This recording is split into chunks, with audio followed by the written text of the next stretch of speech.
சென்னை கிளாம்பாக்கத்துல கட்டிட்டு வந்துட்டு இருக்கக்கூடிய லோக்கல் ட்ரெயின் ரயில்வே ஸ்டேஷனுக்கு பேர் வைக்கிறதுக்கு தமிழக அரசு ஒப்புதல் வழங்கியிருக்காங்க.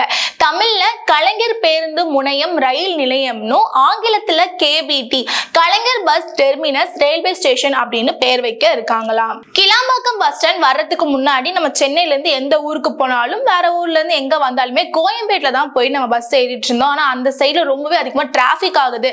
சென்னையில இருந்து வெளில வரணும்ல கிட்டத்தட்ட 1.5 மணி நேரம் 2 மணி நேரம் ஆகுது. அப்படின்றதுனாலதான் கிளாம்பாக்கம் அப்படின்ற ஒரு இடத்துல வந்துட்டு பஸ் ஸ்டாண்ட் வந்து கட்டினாங்க.